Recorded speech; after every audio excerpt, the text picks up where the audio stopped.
Muchas gracias a todas las personas presentes. También le quiero agradecer muy especialmente a Lesiade.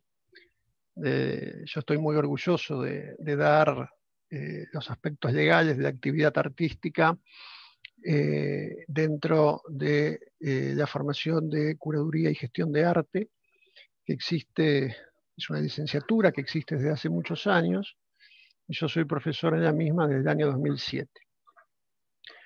Muy seguido, cuando empiezo a dar la clase, los cursos, siempre viene algún alumno que me dice: profesor, yo vine aquí para no estudiar Derecho, para no ir a la Facultad de Derecho, me encuentro con un abogado, cosa que pasa a menudo porque el derecho, que es un conjunto de normas que regula la conducta humana, está en todos lados. Entonces, cuando me ofrecieron dar esta charla, me pareció interesante hablar sobre el tema de compraventa de obras de arte, que es un temita, si se quiere, en algunos aspectos tabú, por varios motivos.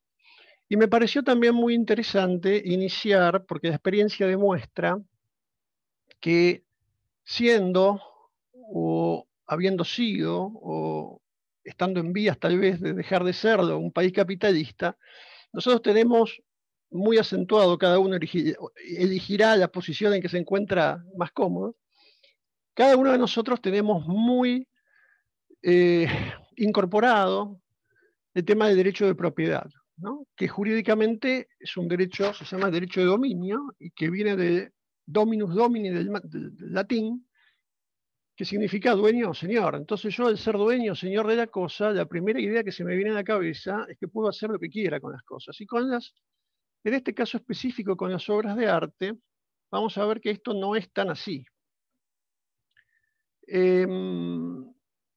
Por eso me pareció interesante hacer una primera parte que va a ser corta, que no tiene que ver específicamente con la compraventa, pero ¿qué compro cuando compro una obra de arte? Al adquirir una obra de arte, ¿qué es lo que en realidad estoy comprando? A partir del Estatuto de la Reina Ana, en 1710, en Inglaterra, aparece esta idea, que es relativamente joven en la historia de la humanidad, de los derechos intelectuales. Esto, por supuesto, fue retomado por la Revolución Francesa, fue retomado por la Revolución Americana, y está en la Constitución, por la Constitución Americana, y está en la Constitución Argentina desde 1853. Y en el artículo 17 hay una frase que puede ser un poco enigmática, que dice: todo autor o inventor es propietario exclusivo de la obra por el plazo que le acuerda la ley. Y la ley que ha regulado esta cuestión, recuerden que ninguno de los derechos de la Constitución Nacional son derechos absolutos, todos los derechos se ejercen de conformidad con las normas que regulan su ejercicio. La ley 11.723, también conocida como ley noble, esto hay mucha gente que no la sabe, pero el impulsor de esta ley, que por supuesto ha tenido muchas modificaciones, pero que ha sido muy útil y que sigue siendo muy útil, es Roberto Noble, ni más ni menos el fundador de Clarín, digamos, ¿no? O sea, del diario Clarín. Es la que reconoce los derechos intelectuales de los artistas. Y estos derechos intelectuales de los artistas coexisten, conviven con el derecho de las personas que ha tenido la suerte de adquirir una obra de arte. Entonces, hay una diferencia que se presenta, y esto lo estudió mucho un gran profesor que se ocupó de esta materia en el siglo pasado, que es Sadanowski, donde se diferencia perfectamente entre el corpus mechanicum y el corpus mysticum. ¿Qué es el corpus mechanicum? Es el soporte, es el material sobre el cual está sentada la obra, mientras que el corpus mysticum son todos estos derechos intelectuales que la Constitución y la ley reconocen a los artistas. Aclaro que, porque la primera idea que tenemos es, bueno, es la idea. No, no es la idea. La ley no protege las ideas, pero lo que sí protege es la aplicación de esas ideas, como si esas ideas se materializan.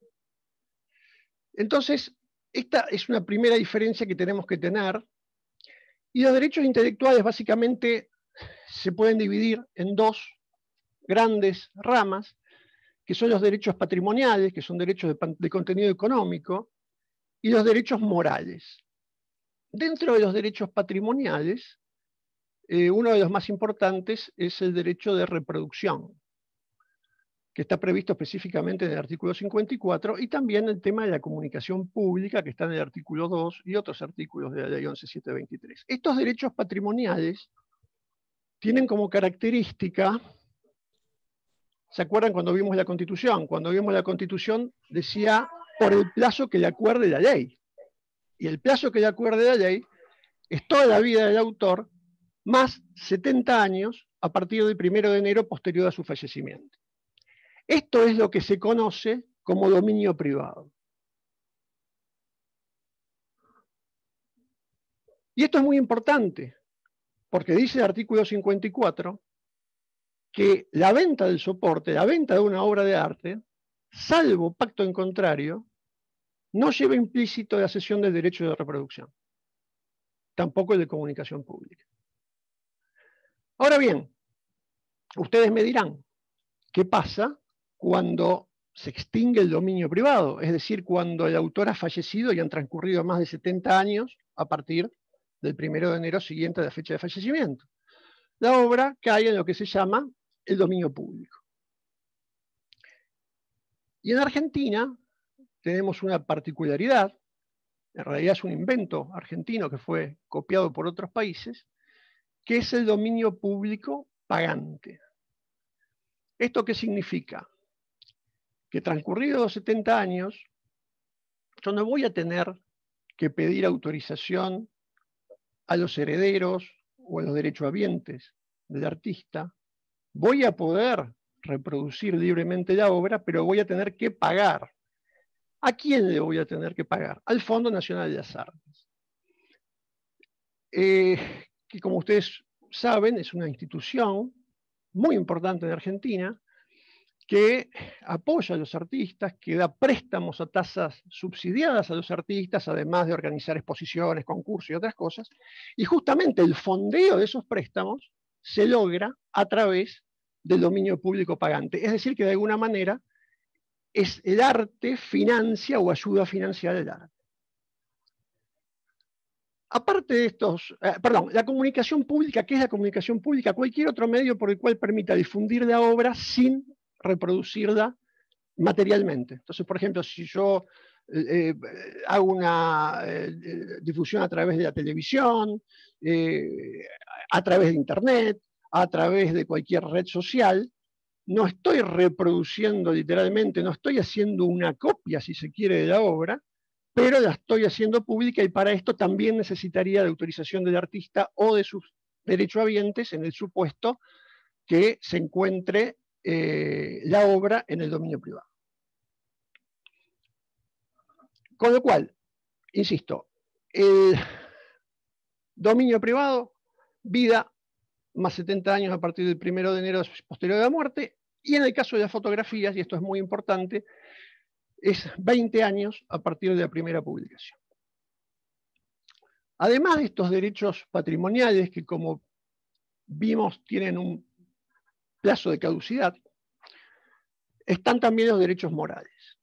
Y esto es muy importante. Dentro de los derechos morales tenemos, por ejemplo, el derecho de paternidad, es decir, que se reconozca cada vez que se hace una reproducción de la obra, se mencione quién es el artista, y también el de integridad, es decir, por más que yo haya obtenido un derecho de reproducción, que el artista me haya concedido expresamente un derecho de reproducción, yo no puedo hacer lo que quiera con la obra. Por ejemplo, si es un díptico o un tríptico, no puedo vender la obra separada.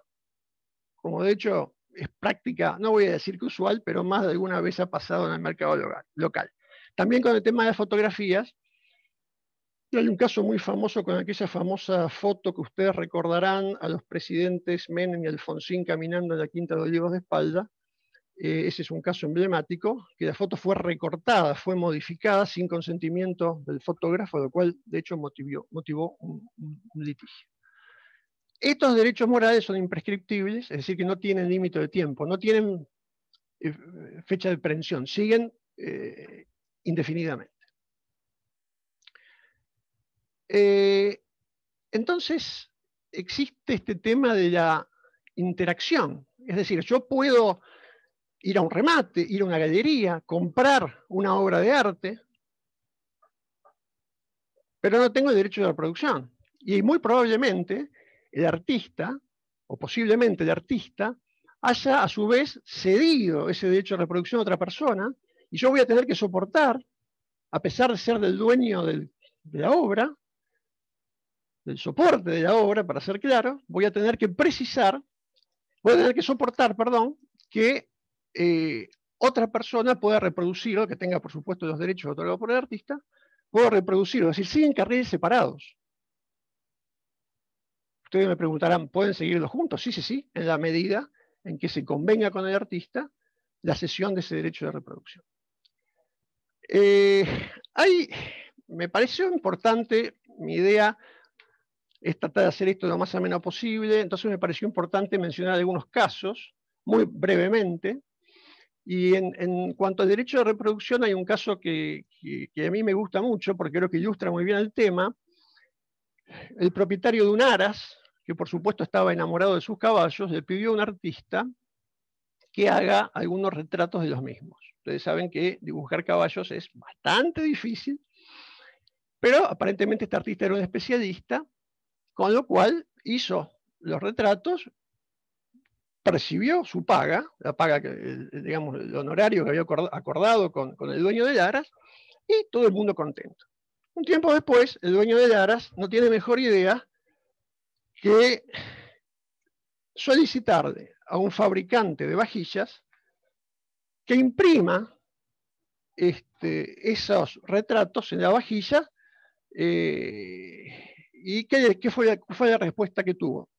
Es posible técnicamente, pero si usted hace un solo juego, le va a salir muy caro, con lo cual nosotros le regalamos el juego que usted quiere y déjenos hacer una serie limitada y vender esas vajillas con los retratos de los caballos, que de hecho son excelentes retratos. ¿Alguien le preguntó algo de artista? Nadie. ¿Por qué? Porque el dueño del aras estaba convencido que al haberle pagado al artista por las obras de arte era suficiente. Por supuesto que cuando el artista se enteró que esto se había hecho, que se habían reproducido su obra sin su consentimiento, inició una acción que por supuesto fue recibida esto llegó, como ustedes pueden ver, a la Cámara de Apelación, la Cámara Nacional de Apelaciones de lo Comercial, y por supuesto fue indemnizado por esa reproducción no autorizada de su obra. Hay otro caso también muy interesante. Un arzobispo de una iglesia ortodoxa le pide a un artista especialista en iconos griegos que realice un mural en la iglesia, una iglesia de la calle Bulnes, para dar más datos, de la Última Cena. Se realiza perfectamente, el artista recibe como paga unos pasajes para ir a Moscú a fin de especializarse en el tema de los iconos. Y unos años después, cuando cambia de arzobispo, el nuevo arzobispo no le gusta la obra y encomienda la realización de un nuevo mural que se hace sobre la obra anterior. Y por supuesto, en este caso, había un problema de integridad. Y fue así como, ¿qué fue lo que sucedió? Discúlpenme. Ahí está. Perdón por este problema técnico. Y por supuesto también la iglesia fue condenada y tuvo que indemnizar al artista. Y después hay un tema que también me parece muy interesante y que no está previsto en la legislación argentina, que es el tema de la exhibición del ejemplar original. Es decir, si ustedes ven el artículo 2 de la ley, dice que el artista tiene el derecho de exhibir el ejemplar original, pero no dice nada cuando vende el soporte, como es el caso, como sí lo dice expresamente, como se los mencioné en el caso de la reproducción. Entonces, se presentó un caso, de hecho muy interesante, porque en los años 90 hubo una exposición de varias obras de Marc Chagall, que como ustedes saben vivió en Francia, y estas obras pertenecían a una institución de Nueva York, que las daba en préstamo, hizo una gira latinoamericana y terminaron exhibiéndose aquí en Buenos Aires. Por un lado se hizo merchandising con eso, es decir, que se reprodujeron las obras sin autorización de los herederos del artista, y por eso los organizadores de la exposición local fueron condenados, pero también se planteó, como se cobraba un derecho de ingreso a la muestra, creo recordar que eran 3 pesos, dólares en esa época, la Asociación de Gestión Colectiva francesa, a quienes los herederos del artista le habían encargado, ¿no es cierto?, la percepción de todos los derechos derivados de la obra de Marc Chagall, que como ustedes imaginarán no son escasos, atento a la fama y difusión que tiene el artista. Entonces, ¿qué pedía? Decía, nosotros, herederos, no dimos autorización para la exhibición pública. Y acá,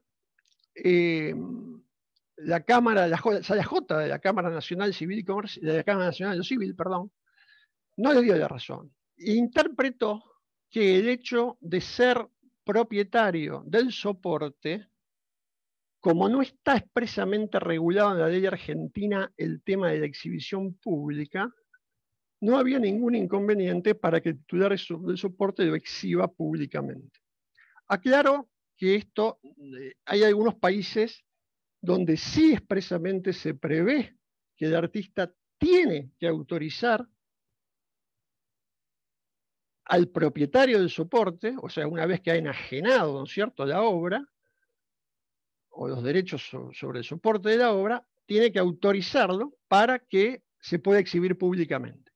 Con lo cual, como conclusión, lo que vemos es que nosotros adquirimos una obra de arte básicamente para apreciarla, para tenerla en nuestros domicilios o en nuestros lugares de trabajo o donde fuera, pero no podemos reproducirla sin consentimiento del autista, no podemos hacer comunicación pública sin consentimiento, y si llegamos a reproducir, debemos respetar los derechos morales, es decir, que debemos mencionar quién es el titular y no podemos modificar la obra.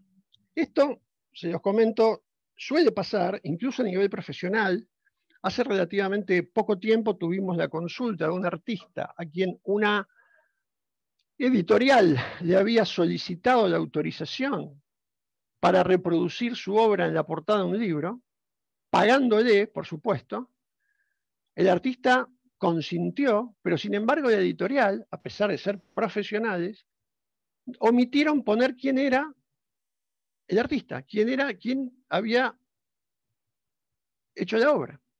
Y lógicamente esto causa un perjuicio, porque muchas veces estas sesiones no tienen un precio demasiado elevado, y muchas veces los artistas acceden digamos, a permitir la reproducción de la obra justamente pensando que de esa manera se dan a conocer. Ahora, lógicamente, si reproduce la obra y no está el nombre del artista, digamos, esto se pierde. Para terminar esta primera parte, me gustaría hacer mención a algo que no existe aún en Argentina, a pesar de que ha habido más de 20 proyectos de ley. De hecho hay uno relativamente reciente, impulsado por SABA, que es una sociedad de gestión colectiva muy activa en Argentina. Creo que es Sociedad de Artistas Visuales Argentinos, es un acrónimo, si mal no recuerdo. ¿Y qué es el droit de suite? Primero, se escribe así no por quedar paquete y mencionarlo en francés, sino porque así es como se conoce mundialmente. Podemos decir que es un derecho que se le reconoce a los artistas a participar en las ventas futuras que se hagan de la obra de arte. Lógicamente, en la primera venta, el artista se la vende el soporte a una persona, recibe un precio en contraprestación, pero por lo menos en Argentina, hasta ahora, en las ventas que los sucesivos dueños del soporte vayan realizando, no participa. Esto nace en Francia, por una ley que se dictó en 1920, y nace en respuesta a una necesidad o a casos muy extremos. Ustedes saben que en esa época habían tomado gran reconocimiento y valor los pintores impresionistas, lo cual al principio no sucedía porque nadie quería pintar las obras. Ustedes recuerden que muchas veces se decían, vengan a ver la exposición de 30 obras de arte y 5 pinturas impresionistas, perdón, o sea que no se las consideraba obras de arte, incluso en una primera etapa. Y sucedió que muchos de esos artistas murieron jóvenes, particularmente en la guerra. Hay un caso, yo tuve la suerte de vivir algún tiempo en Montpellier, en el sur de Francia, y en el museo de Montpellier se explica claramente el caso de Frédéric Basile, un pintor impresionista que murió en 1874 durante la guerra franco-prusiana. Y ese artista que cuando murió no era absolutamente reconocido y nadie, absolutamente nadie quería comprar sus obras, solo algunos entendidos, ¿qué fue lo que sucedió? Que después esas obras empezaron a valer fortunas, pero la familia, la viuda, y había dejado 2 o 3 chicos, eran absolutamente pobres. Entonces, para, digamos, paliar de alguna manera ese caso, se piensa en este tema del droit de suite, que tuvo enormes problemas de implementación, porque ustedes imaginarán que en una subasta, que es pública, se puede conocer el precio, pero con las galerías de arte es mucho más complicado, los precios muchas veces no son transparentes. Bueno, se llegó a un acuerdo, se pagaba un porcentaje, en fin. Pero ¿qué fue lo que pasó con esto? Sucedió que había muchos artistas de muchísima fama, cuyas obras se vendían a precios astronómicos, por ejemplo Picasso, donde ustedes imaginan, en Francia era el 3%, entonces cada vez que se vendía una obra de Picasso en 100 millones de dólares, los herederos, cruzaditos de brazos, esperaban que les caiga del cielo los 3 millones de dólares que le correspondían por dentro de eso. Eso generó cierta resistencia y dio lugar a una directiva de la Unión Europea del año 84, ustedes tienen el número ahí, 2001/84, donde primero, ustedes saben que las directivas son normas que los países deben obligatoriamente sancionar, con lo cual se logró una especie de unificación. Inglaterra fue uno de los países que más se resistió. ¿Por qué? Porque hay muchos remates de obras de artistas contemporáneos, pero fijó límites. Entonces, el límite máximo que fija esta directiva, incorporado por los países, es de 12.500 euros. Es por escala, en función de los montos que vale, ¿no es cierto?, por franjas, pero la suma de todo eso no puede dar más de 12.500 euros. Como yo ya dije, en Argentina esto no existe, sí existe en algunos países limítrofes, sí está previsto o reconocido en la Convención de Berna, que fue el artículo 14 ter, si no mal no recuerdo, que fue aprobada por Argentina, que forma parte de nuestro derecho positivo. En el ESIADE hicimos una charla en el año 2007 por otro proyecto que había.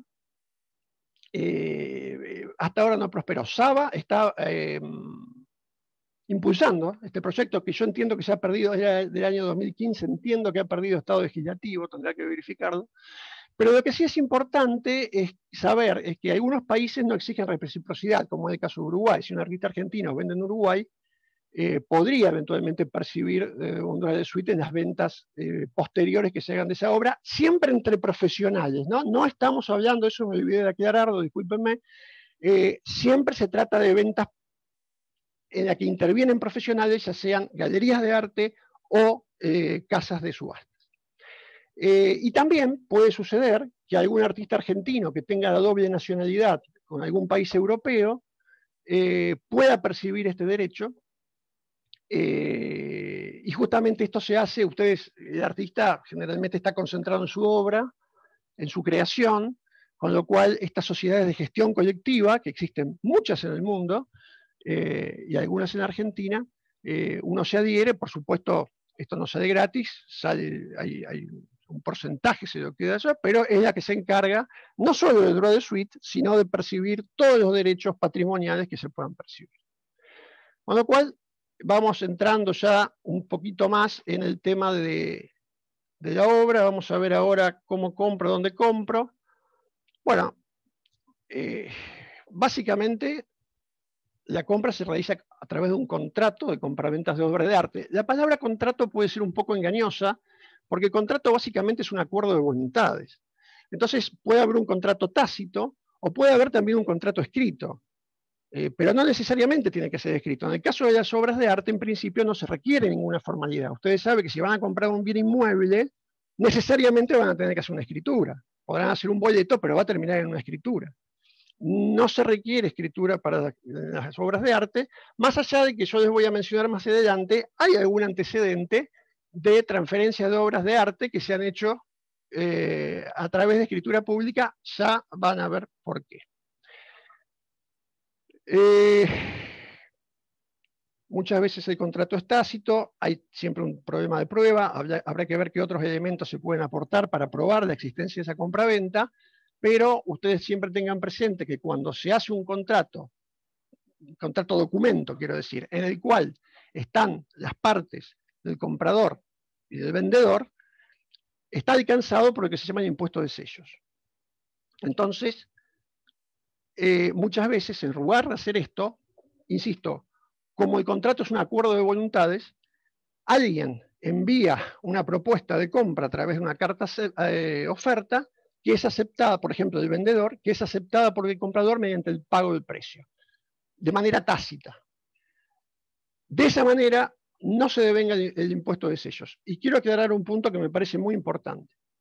El impuesto de sellos hoy por hoy, en Ciudad de Buenos Aires es 1%, en Provincia de Buenos Aires es el 1,2%, es un impuesto local, provincial, hay que ver en cada provincia el monto.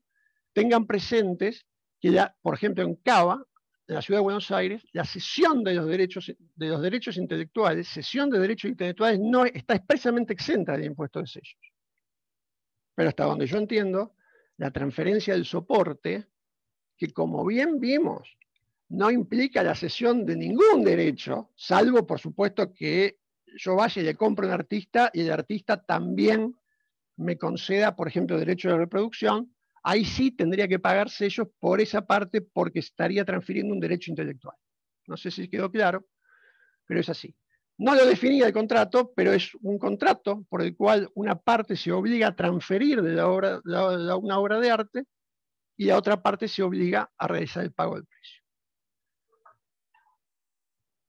Hay dos temas que son, creo yo, los más importantes en este contrato, que es qué pasa cuando se vende una obra falsa, donde eventualmente y en determinados casos se podrá solicitar la nulidad de la venta por error. ¿Qué pasa cuando se vende una obra de arte robada o perdida, que puede dar lugar a lo que se llama técnicamente una acción de reivindicación por el cual el propietario original solicita que le devuelvan la obra? Estos dos puntos son los principales y son también los que de alguna manera, creo yo, conspiran. Porque hay mucha gente que dice, no quiero comprar obra de tal artista porque hay mucho, no quiero comprar, por ejemplo, obra de Figari porque se dice que hay mucho falso, no quiero comprar obra de Coq porque también hay mucho falso. Es importante, y lo vamos a ver, que de alguna manera el mercado asegure, y es muy importante desde mi punto de vista, que se dé certeza a los compradores, principalmente a los compradores neófitos, de cómo van a estar protegidos, tanto por las galerías o por las casas de subastas, como fundamentalmente por la ley, ¿no? Vamos a ver que ahí hay algún problema, lo vamos a ver un poquito más adelante. Como cualquier contrato, en un contrato yo presto mi consentimiento, manifiesto mi voluntad para algo. Entonces, ¿qué pasa si ese consentimiento está viciado? Me dijeron que me iban a vender un Quinquela Martín.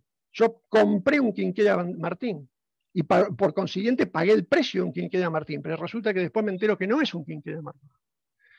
Otro caso, por ahí en este momento menos común, pero que es un tema recurrente durante la Segunda Guerra Mundial, ya lo vamos a ver un poquito más tarde, es el tema de la violencia, ¿no? Es decir, le hacen firmar un contrato de compraventa de acciones, muchas veces por un precio vil, para justificar una transferencia que en realidad el dueño de la obra nunca quiso realizar, pero que se vio forzado a hacerlo, ya sea porque tenía una pistola en la cabeza o porque le decían, si no me vendes esto, nunca vas a tener el permiso para salir del país. Ya lo vamos a ver un poco más adelante, les pido un poquito de paciencia. En el tema de error, hay un montón de casos, pero el caso emblemático, si se quiere, es el caso de Poussin, ustedes saben, este artista francés muy reconocido del siglo XVI, y había una familia en Francia que estaba persuadida que tenía un Poussin desde hacía un montón de generaciones y generaciones, y un día dicen, bueno, vamos a vender el cuadro. Lo llevan a expertizar, y el experto le dice, lamento informarle, no es un Poussin, esto es Escuela de Carrage. El cuadro sale a la venta en una subasta a un precio lógicamente mucho menor que si fuera un Poussin. Se concreta la subasta, alguien lo compra y de repente en el fondo de la sala alguien levanta la mano y era el representante del Estado francés. Caramba. En Francia existe algo que es muy interesante que se llama el derecho de prehensión, el droit de prehensión. ¿Y en qué consiste este derecho? En que el Estado francés puede, en cualquier remate público,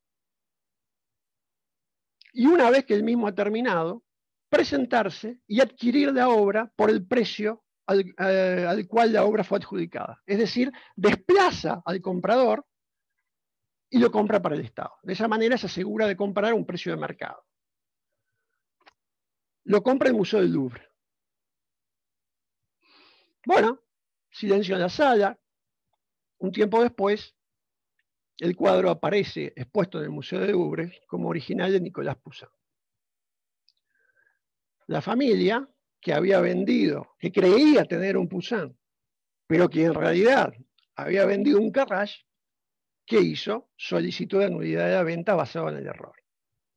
Y la Corte de Casación francesa le dio la razón. Como estos casos hay un montón, hay un caso también muy interesante de un retrato de Monet, que en realidad era un autorretrato de Monet. Bueno, podríamos estar horas hablando de este tema.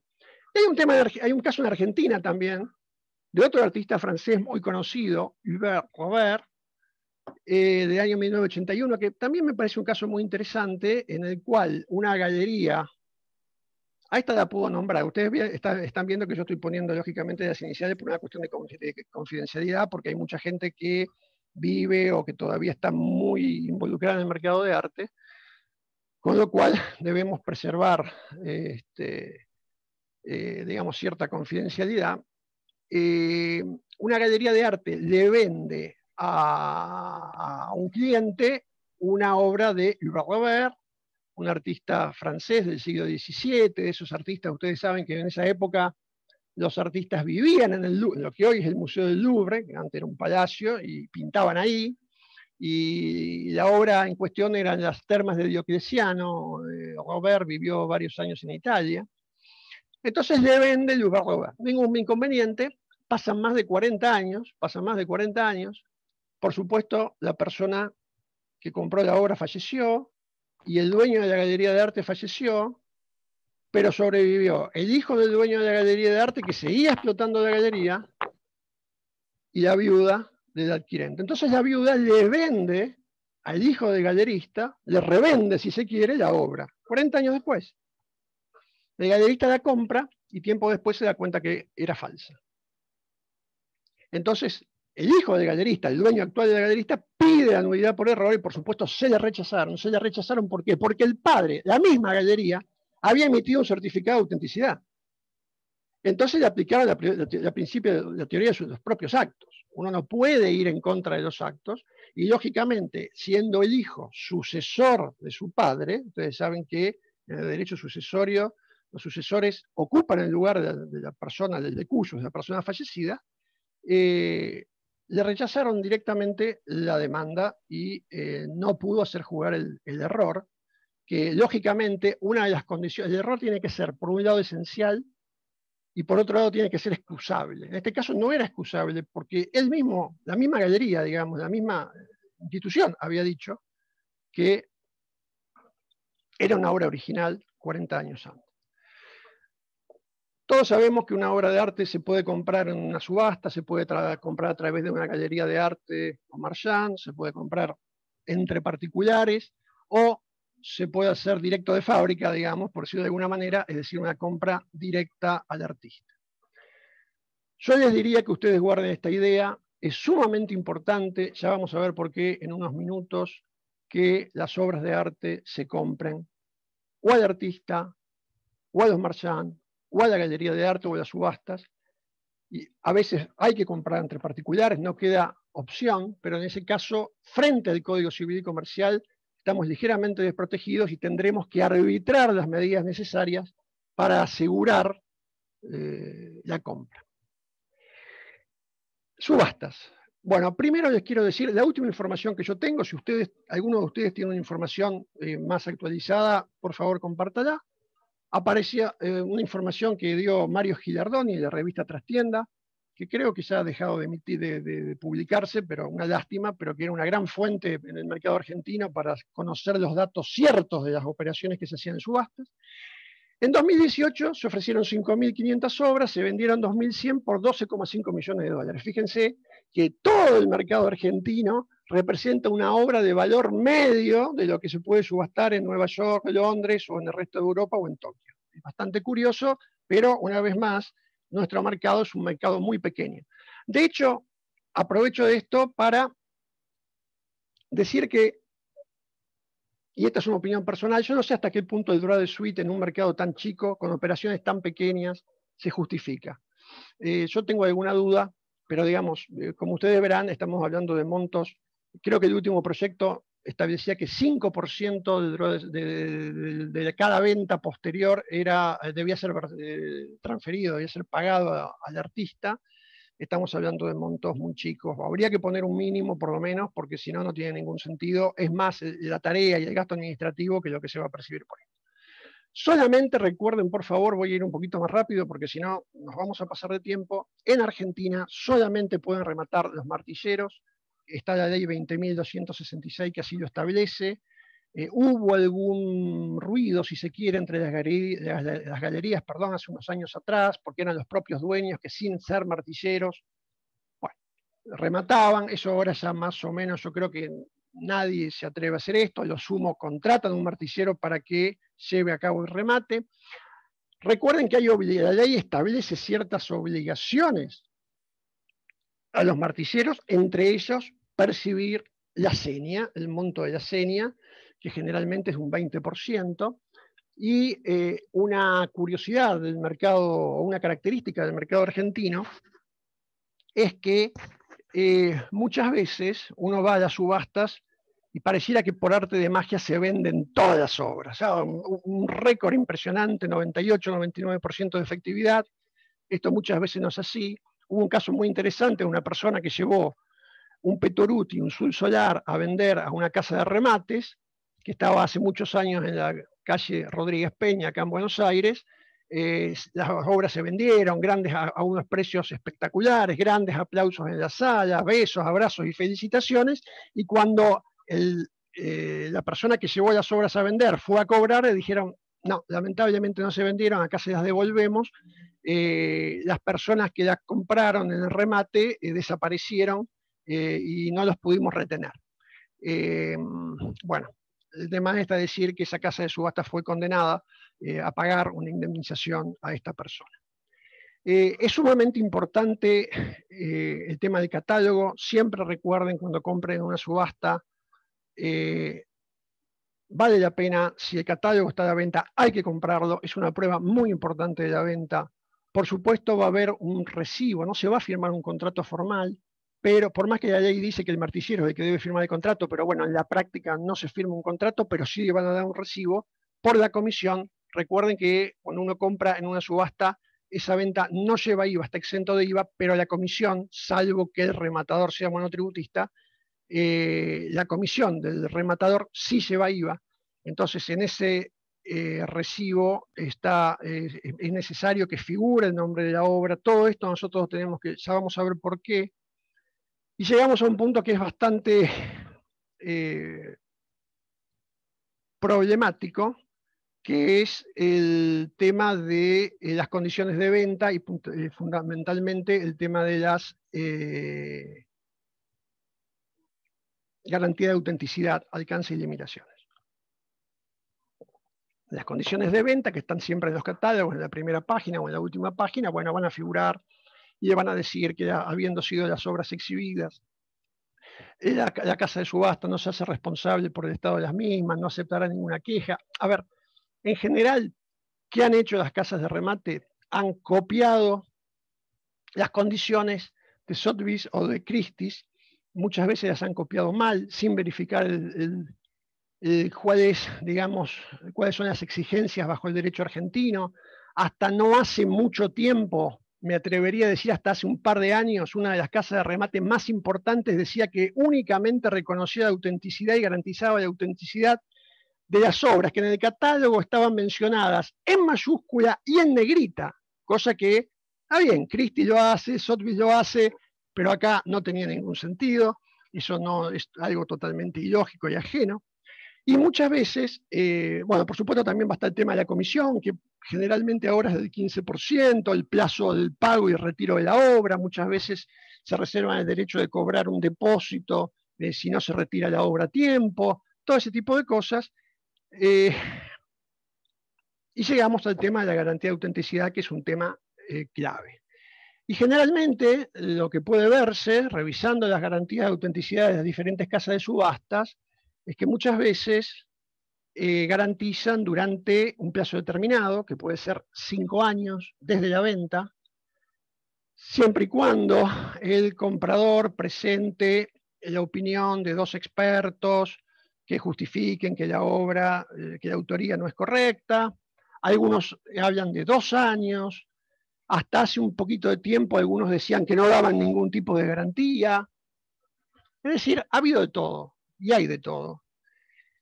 Y hay un fallo que a mí me parece clave en la materia y que de hecho ha cambiado de alguna manera el punto de vista del mercado, que es este fallo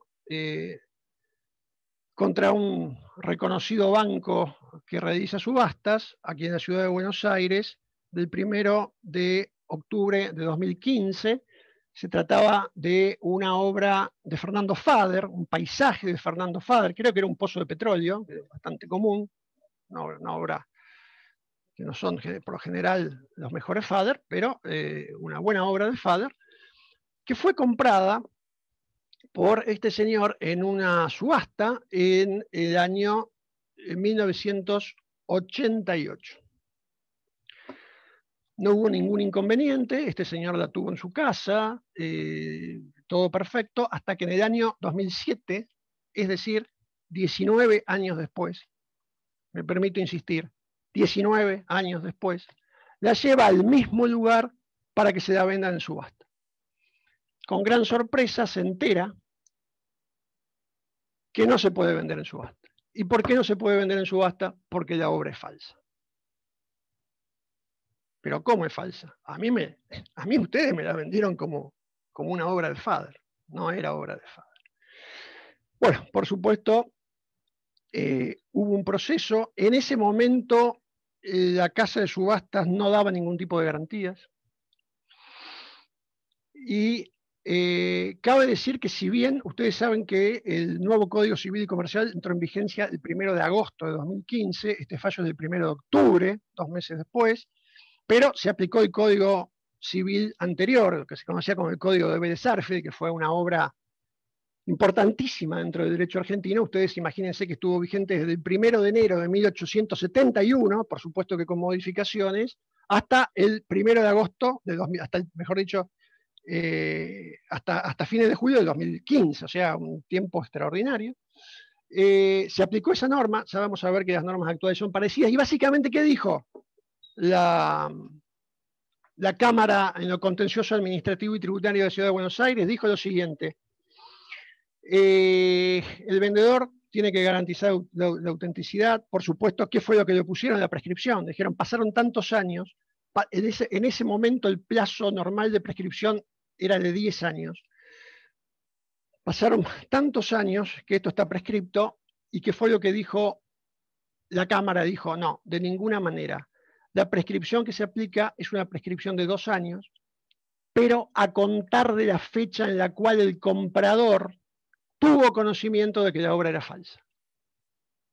como el último estudio se había hecho en el año 2007 y la demanda creo que fue iniciada en el año 2008, de hecho vean lo que suele demorar un juicio de estos, casi 7 años, pues ahí tenemos la fecha en que terminó, quedó firme en Cámara, la casa de subastas tuvo que, por supuesto que esto que generó, nulidad de contrato por error esencial, como vimos hace unos minutos, con lo cual este señor tuvo que devolver la obra, que no era de Fader, por supuesto, y lo indemnizaron.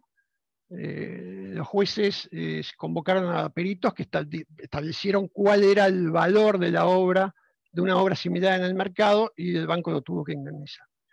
Este fallo provocó un movimiento importante, fue una especie de sacudida, pero yo me permito decir esto, yo creo que es muy importante. A ver, generalmente esto no llega a juicio. ¿Por qué? Porque se arregla antes. Ninguna casa de subastas, ninguna galería quiere aparecer en el mercado como habiendo vendido una obra falsa. Entonces estos temas se arreglan, si se quiere, entre damas y caballeros, o entre damas y caballeros. Estos temas se arreglan y no llegan a la justicia. Este fue un caso muy particular porque la venta era institucional, pero hay muy pocos casos, yo no creo haber encontrado, en el que alguna galería o una casa de subasta llega. Esto generalmente se arregla y los mismos operadores de arte son bastante laxos, justamente porque no quieren evitar problemas, ¿no? Vamos a ver, yo les dije que esto se había fallado bajo el Código Civil y Comercial. Perdón, bajo el Código Civil de Vélez, no bajo el nuevo Código Civil y Comercial. Y yo acá hice una especie de selección de normas que se aplican. ¿Y por qué? Porque todas las condiciones generales dicen que estas condiciones se ofrecen o se estipulan de conformidad con las normas internacionales. Es verdad que en el mercado internacional la garantía es de 5 años, la garantía de autoría es de 5 años, es verdad, pero en Argentina tenemos normas específicas sobre el tema y por consiguiente esas normas no existen. Fíjense, el artículo 1 del Código Civil y Comercial, los usos, prácticas y costumbres son vinculantes cuando las leyes o los interesados se refieren, siempre que no sean contrario a derecho. Nosotros tenemos una regla, tenemos regulado este tema. Después está la obligación de saneamiento, que básicamente es la obligación de, en toda venta onerosa, el vendedor tiene que asegurar por evicción y por vicio redivitorio, lo bajo del lenguaje terrestre, si alguien me viene a turbar en mi derecho, yo compro algo pagando un precio, y alguien me viene a turbar en mi derecho, diciendo que en realidad él es el dueño, ya sea en mi derecho o en alguna situación de hecho, el vendedor me tiene que indemnizar. Y también con el tema de los vicios ocultos. Pero acá, lo más importante, hasta la sanción del nuevo Código Civil y Comercial, había una duda sobre si los plazos de prescripción eran imperativos o si podían ser modificados por las partes. Y esto ahora, a partir del 1 de agosto del 2015, no hay ninguna duda. El artículo 2533 dice: las normas relativas a la prescripción no pueden ser modificadas por convención. Es decir, que los plazos de prescripción, ustedes saben que la prescripción es la pérdida, ¿no es cierto?, la ganancia de un derecho por el transcurso del tiempo, la adquisición o pérdida de un derecho por el transcurso del tiempo, los plazos son obligatorios. Y justamente prescriben a los 2 años el pedido de declaración de nulidad relativa y de revisión de actos jurídicos. Es decir, en que el caso del error es el error esencial, no excusable, es un caso de nulidad relativa y por consiguiente la nulidad de ese acto jurídico, que es el contrato de compraventa, cae dentro de estos 2 años. Y para cerrar el círculo, el artículo 2563 establece claramente que en la acción de declaración de nulidad relativa, de revisión e inoperabilidad de los actos jurídicos, el plazo se cuenta desde que el error o el dolo se conocieron o pudieron ser conocidos. Con lo cual, sépanlo, todas estas limitaciones de responsabilidad que establecen las casas de remate, si llegaran a ir a juicio, no tienen ningún valor. Jurídicamente hablando, esto no vale nada porque están disponiendo de una materia que es indisponible. Por consiguiente, la prescripción, en el caso de que pueda demostrarse el error, será de 2 años, pero a partir de que se conozca por el comprador. pueden pasar, como fue en el caso que vimos anteriormente, 20 años para que ello suceda. Bueno, en el caso de las galerías, sería ideal que hubiera una factura, no siempre la hay, en cuanto menos hay que requerir un certificado de autenticidad, cuanto menos hay que requerir un recibo que por lo menos donde esté mencionada la obra, el certificado de autenticidad siempre es conveniente tener una fotografía, y cualquier otro documento que nos cuente un poco el pedigrí de la obra, ¿para qué? Para permitir su trazabilidad. Voy un poquito rápido, discúlpenme, pero si no, no vamos a llegar.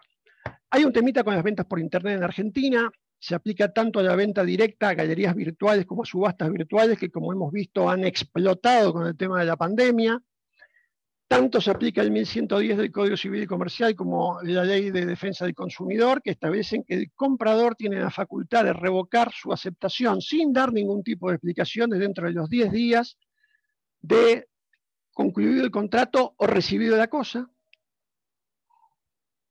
Esto es muy importante porque aparte el vendedor lo tiene que hacer saber, no lo puede emitir. Yo sé que hay algunas galerías de arte virtuales, por ejemplo, que mencionan un plazo de 7 días, otras no mencionan nada. Es un tema que hay que tener mucho cuidado. Esto existe. No crean que porque no lo ponen no existe el derecho, es de orden público, es indisponible, y si les sirve de consuelo, en algunos países, por ejemplo en la Unión Europea, el plazo es de 14 días, es aún mayor. Hay una novedad legislativa que se las cuento muy rápido, que es lo que se llama botón de arrepentimiento, que se va a tener que implementar 60 días después de la publicación. Esto va a ser a partir del 4 de diciembre, en todos los sitios web que vendan online va a haber que poner un botón de arrepentimiento, que es un link que permite a los compradores arrepentirse, por supuesto, dentro de este plazo. De más está decir que si se arrepiente, el comprador tiene que devolver el objeto en el mismo estado en que estaba al vendedor. Y el vendedor tendrá que reembolsar el precio. Bueno, puede haber una compra directa al artista, sería ideal que hubiera alguna factura, ya sabemos que no lo hay, por lo menos un recibo. Siempre hay que solicitar un certificado de autenticidad. Recuerden que en este caso es posible negociar el tema de la cesión de los derechos intelectuales, por ejemplo, el caso de la reproducción o de comunicación pública. Y después digamos, como nosotros vamos a tener que probar, ya vamos a ver por qué es importante esto, un hecho jurídico y un acto jurídico que es la compra, por ejemplo, una foto de la obra en el atelier del artista, con el artista, son cosas que se pueden pedir. Yo diría que un comprador avisado lo debería pedir para poder justificar, en caso de que hubiera algún tipo de problema, la adquisición de la obra. Son pequeñas cosas, pequeños consejos. Entramos ahora a lo que es compraventa ante particulares. Bueno, ya vamos a ver en unos minutos que esta compra está menos protegida por el Código Civil y Comercial, ya vamos a ver por qué. Con lo cual es muy importante, acá sí tiene que haber un contrato, o por lo menos una carta oferta aceptada, donde se diga o se mencione la trazabilidad de la obra. Es muy importante consultar los registros, ya vamos a ver en un minuto eso. Yo tuve un caso hace muchos años muy interesante, donde era una obra muy importante, entonces vino el perito, certificó la autoría de la obra, pero había que hacer una transferencia internacional, eso llevó un día y hubo que poner a 2 custodios en una pieza, digamos una pieza que estaba cerrada, la obra dentro, para que no vaya a haber ningún cambio. También es bueno saber si la obra si tiene algún aviso o alguna licencia de exportación válida en el caso que el comprador la vaya a querer, o que justamente no se le hayan negado una licencia. El aviso de exportación, que es para la obra de artistas vivos fallecidos hasta 50 años, es solamente un aviso, con lo cual no hay negativa, no hay posibilidad. Esas obras salen sí o sí del país cuando estamos hablando de artistas vivos o fallecidos hasta 50 años. Si son artistas anónimos o fallecidos hace más de 50 años, hay que pedir una licencia de exportación y esa licencia se puede rechazar, incluso es todo un procedimiento que no vale la pena explicar acá, pero podría terminar en una venta publicada en el boletín oficial. Hay una novedad legislativa sumamente importante, que es una ley, la ley 27.522, que pasó, digamos, entre gallo y medianoche el 19 de diciembre del año pasado, que crea el Registro Nacional de Comerciantes de Antigüedades, Obras de Arte y otros bienes culturales. Es un registro que se hace por internet, y la inscripción va a ser obligatoria para todas aquellas personas humanas o jurídicas que se dediquen a la comercialización de esta clase de bienes. Son un montón. Dentro de las antigüedades también está la numismática, en fin, y las obras de arte. No va a ser un registro público, es un registro reservado, y la autoridad de aplicación, que de hecho en una mala técnica legislativa la ley no dice quién va a ser la autoridad de aplicación, va a disponer quiénes son los sujetos que podrán ingresar a ese registro. Como les dije, es un sistema digitalizado que se va a acceder online para cada operación y para toda obra que se reciba en consignación, con los datos del vendedor, consignatario, descripción del bien, fotografía y valor. Y además prevé la obligación de realizar un inventario de los bienes que posean los vendedores profesionales dentro de los 180 días siguientes del inicio de funcionamiento. Esta ley todavía no está reglamentada, se está esperando la reglamentación, el registro no está creado, no se asusten, por el momento no hay que hacer nada, pero ténganlo presente porque es probable que en algún momento esto surja. El artículo 12 de esta ley prevé una obligación muy importante, y que es una obligación que esta sí ya está vigente, y que de hecho en la práctica ya estaba vigente, porque todos los operadores de arte serios ya estaban realizando esto anteriormente, que es que los comerciantes de antigüedades, obras de arte y otros bienes deben, al momento de adquirir o recibir un bien en consignación, comprobar con la debida diligencia, una palabra que en Argentina para el arte casi no existe, casi no se usa, pero que es clave en el mercado internacional. Ninguna obra importante sin haber hecho lo que se llama un due diligence sobre procedencia, por supuesto, validar la autoría, etcétera, etcétera. Uno no va a comprar una obra de varios millones de dólares, los que tienen la suerte de hacerlo, de hecho, sin tomar los recaudos necesarios. Entonces acá, esta ley establece en cabeza del vendedor la obligación de comprobar el origen lícito de los mismos, y para lo cual hay que realizar las consultas a los registros de objetos culturales, ya vamos a ver algunos de ellos en un minuto, o cualquier otra documentación pertinente. La ley no fue reglamentada. Ustedes recuerden que en el año 2015, en enero, 27 de enero de 2015, hacía mucho calor, me acuerdo, y cayó un bombazo en el mercado del arte, que fueron estas dos terribles resoluciones de la FIP. Una era para los subastadores y otra era para las galerías de arte, que básicamente exigía todo este tema de denunciar las ventas mayores a 10.000 pesos, quién compraba, quién vendía, las obras, etcétera, etcétera. Esto fue dejado sin efecto a mediados del año pasado por la Resolución General AFIP 4502 del año 19, y aparte todo esto se suma a las obligaciones que ya tienen, aunque muchos de ellos no lo quieran reconocer, los operadores los comercializadores de obras de arte para, a través de la ley de prevención de lavados de activos, según la resolución UIF 28-2011, y los montos fueron actualizados por la 117 del año pasado y seguramente van a volver a ser actualizados a esta hora. Recuerden, hay que obligación de llevar legajos, solicitar información hoy por ventas mayores a 280.000 pesos, solicitar certificación de justificación, declaración jurada sobre el origen de los fondos de las ventas superiores a 1.520.000, y después certificación que compruebe el origen de los documentación, perdón, que compruebe la origen más arriba de 2.520.000 pesos, creo. Eso es lo que exige hoy la UIF, perdón, la Unidad de Información Financiera. Vamos rápido. Bueno, básicamente el registro más importante y de más fácil acceso y encima gratuito es Interpol. Ustedes saben que Interpol Argentina está entre las mejores agencias de Interpol del mundo. Ahí le quiero hacer una publicidad al comisario Marcelo Elaibe, que ha trabajado años en esto. Vamos a ver si podemos entrar ahora en un ratito. Hay un registro que está en Londres, que existe desde 1990, sumamente activo. Este es el más reconocido a nivel mundial, los Register. A diferencia de Interpol, acá hay que pagar para realizar consultas. Hay un montón de casas de remate que están abonadas a este servicio y que directamente ofrecen un certificado de Art Loss Register a los compradores acreditando que la obra tiene una proveniencia ilícita o al menos que no está denunciada como robado o perdida. Y como les decía, en este caso es fundamental en el mundo desarrollado y es obligatorio el tema de due diligence para ciertas ventas. No sé si ustedes han escuchado hablar de lo que es el vetting en las ferias internacionales más importantes. Hay un comité de expertos que antes de que la feria abra sus puertas analizan todas las obras, tanto la procedencia como la autoría. ¿Por qué? Porque es fundamental, por un tema de marketing, garantizar a los compradores, a los potenciales compradores, que lo que están comprando es bueno.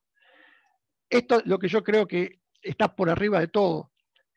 Yo creo que quien comercializa arte no quiere engañar a nadie. Entonces, ¿cuál es la mejor idea? Tomar todos los recaudos, realizar el due diligence. Y les quería comentar también que el International Council of Museums tiene un código de deontología, que es lo que se denomina un soft law. No son normas imperativas, son guías, son recomendaciones, que establecen que ningún museo puede comprar obra que no tenga un título válido, y acá hay que tener cuidado porque va a depender mucho del derecho aplicable para considerar que es un título válido. Y también establece la obligación de obrar con la debida diligencia para reconstituir el historial completo del objeto desde su descubrimiento o creación. Un segundito, por favor, voy a tratar de ver si tenemos suerte y entramos en... parece que hoy es el día de suerte. Esto es lo que le quería mostrar. Esta es la página web de Interpol. Fíjense, tienen protección de patrimonio cultural. Fíjense acá, tienen muy fácilmente, pueden ingresar, pueden poner el nombre del autor, el tipo de obra, la técnica, la categoría, buscar, y le aparecen las fotos, cuando hay fotos, y los detalles de las obras robadas. De hecho, hace unos años hubo un caso en que robaron más de 30 obras que llevaron a 2 galerías de arte de primera línea para la venta, y esas galerías no fueron pasibles de ninguna inconducto, ningún reproche penal, porque justamente pudieron demostrar que habían ingresado a este registro y que al momento en que ingresaron las obras todavía no habían sido denunciadas. Esto tiene una contracara, que es, señores museos, señores coleccionistas, por favor, tengan ficha de las obras que poseen, tengan fotografías de las obras que poseen, para que en el supuesto que llegue a haber un robo, inmediatamente, aparte de hacer la denuncia ante la policía, se puede recurrir a Interpol e inmediatamente incorporarlas a este registro. Vamos a ver si podemos entrar un minuto. Esta es la página de Art Loss Register, que como les digo, es muy importante a nivel mundial, es la autoridad de referencia. No hay una operación importante en el mundo que no pase por este registro. Tienen una base de más de 700.000 obras robadas y se estima que reciben 400.000 consultas por año. Es enorme. Este registro, ustedes no sé si recordarán, en la noche del 26 de diciembre de 1980 hubo un robo en el Museo Nacional de Bellas Artes acá en Buenos Aires. Esas obras aparecieron 25 años después, algunas estaban en Taiwán, algunas estaban en París. Mi amigo que está escuchando, gran penalista Mauricio de Núñez, seguramente recordará. Esas obras de Art Loss Register le informó a Glusberg, que en ese momento era el director del museo. Hubo todo un problema porque lógicamente para obtener información había que pagar. Bueno, hay una persona que falleció el domingo pasado muy importante, que fue presidenta de la Asociación de Amigos del Museo. Hay toda una versión de que fue ella quien puso los fondos para que Art Loss Register informe dónde estaban las obras. En fin, todo eso forma parte, tal vez, una leyenda urbana. Pero la cuestión es que este registro es fundamental. Voy a apurar el paso porque estamos un poquito... Bien. Seguimos con lo nuestro. No sé por qué quedamos tan atrás. Bien. Vamos a entrar ahora a un tema que a mí me apasiona. Me parece que es uno de los temas más interesantes del derecho de arte. ¿Qué pasa con los regímenes de las obras robadas o perdidas? Y acá lo que tenemos que visualizar nosotros es que por definición tenemos un propietario que fue desposeído de su obra y tenemos un comprador que en la mayoría de los casos es de buena fe. Es decir, que compró la obra sin saber que esa obra era robada o perdida. Entonces acá se nos presenta el gran problema, la gran disyuntiva de cómo tratar a dos inocentes, porque en definitiva son dos inocentes desde un punto de vista jurídico. Ninguno ha cometido ninguna falta. Este es un problema, sinceramente, y a mí esto me llama siempre la atención, este año se conmemoraron los 75 años de la finalización de la Segunda Guerra Mundial, y es un problema que sigue vigente el día de hoy, es un problemón más que un problema. Se calcula que durante la Segunda Guerra Mundial, estas son cifras oficiales, hubo más de 650.000 obras de arte que fueron expoliadas por los nazis. De hecho, me permito recomendar este libro de Miguel Martorell, que salió este año, El expolio nazi, de Galaxia Gutenberg. Lo pueden comprar físico o lo pueden comprar también digital. Tiene muy buena información, está muy bien escrito, es un profesor historiador universitario. Seguimos con lo nuestro. 650.000 obras de arte expoliadas por un valor de entre 1.000 y 3.000 millones de dólares de la época, no quiero saber cuánto es hoy. Llegó, hasta se hizo una conferencia en Washington que fija los principios de restitución. Y acá les quiero, vamos a ver si podemos entrar también, porque la gente, uno lo comenta este tema, y la gente, a ver, vamos a tratar de entrar acá porque me parece que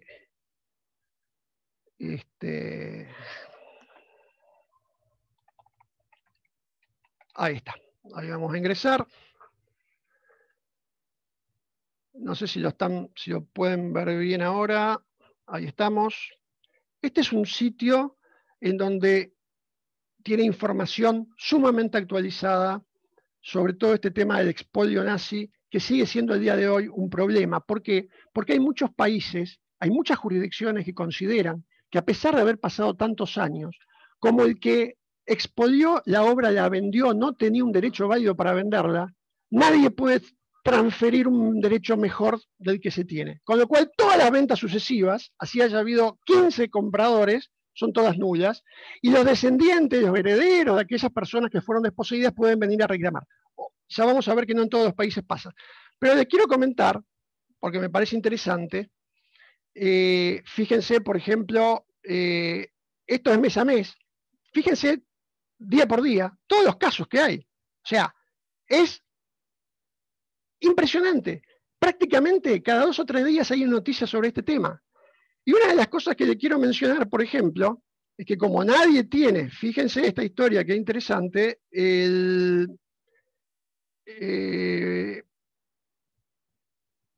está acá, por ejemplo, 13 de enero de este año, el Museo del Louvre contrata a un especialista en obras expoliadas para que analice todas las compras que hizo el Museo del Louvre desde 1933 a 1945. ¿Por qué? Porque hay que demostrar que están limpios. Me parece interesante, siguiendo con este criterio, que unos días después, aparece otro artículo, que es este, donde dice que antes de un mes de haber contratado a esta especialista, ya aparecieron 10 obras que habían sido expoliadas y que estaban en posesión del museo. Insisto, cuando ustedes ven, yo creo que este sitio, que está muy bien hecho y que da muy buena información, nos muestra, por supuesto que la Segunda Guerra Mundial tuvo errores muchísimo más graves que esto, pero este es un tema que en el derecho del arte sigue preocupando, y de hecho, si yo vuelvo a mi presentación, vamos a ver que incluso el día de hoy hay muchísimos coleccionistas serios que no prestan obra para evitar reclamos. ¿Cómo está tratado el tema? En Argentina, por un lado, tenemos las normas internas del Código Civil y Comercial, y por otro lado tenemos tratados internacionales. Voy a ir muy rápido con este tema.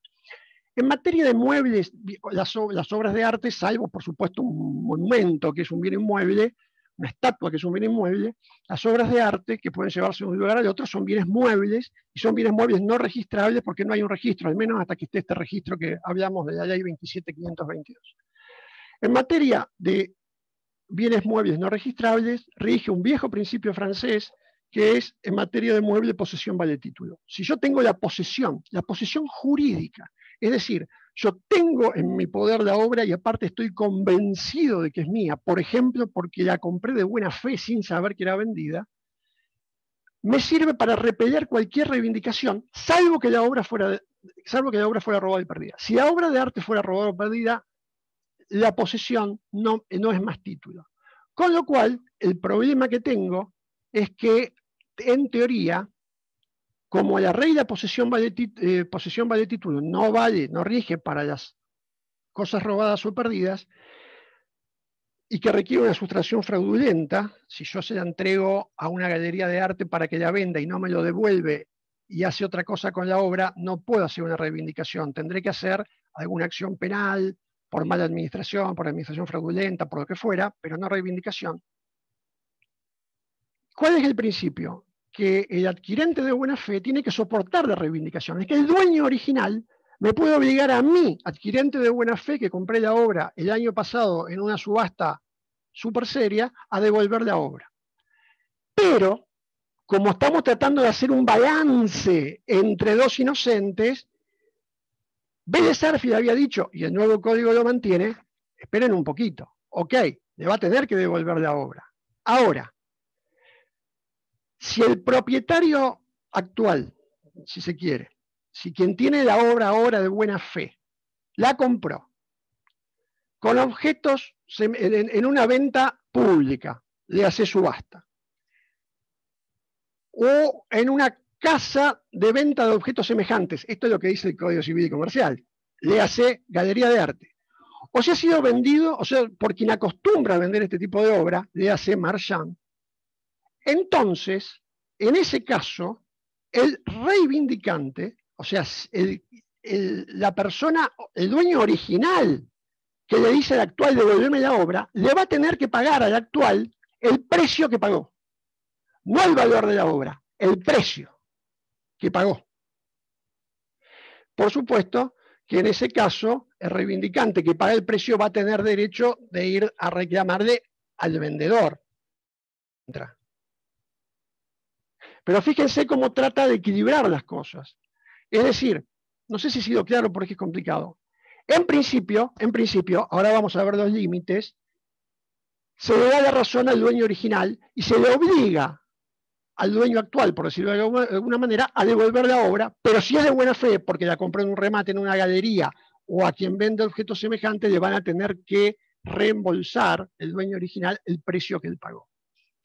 Ahora, fuera de estas excepciones, o sea, si no fue comprada la obra, el titular actual la va a tener que devolver y lo único que le va a quedar es el vendedor.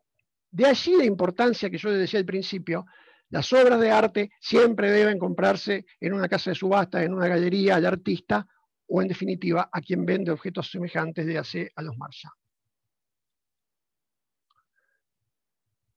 En el Código Civil, la prescripción, o sea, que es el tema de la adquisición o pérdida de derechos por el paso del tiempo, el Código Civil Vélez Sarsfield había puesto una notita que decía, en las cosas muebles, como vale el principio posesión vale título, no hay prescripción. ¿Por qué? Porque él decía, si alguien fue privado de la posesión ilegítimamente, se sigue considerando dueño de la cosa, entonces nunca va a perder ese derecho. Sin embargo, este criterio rige en algunos estados de Estados Unidos, por ejemplo, en California, en Nevada, en Massachusetts, en algunos países europeos también.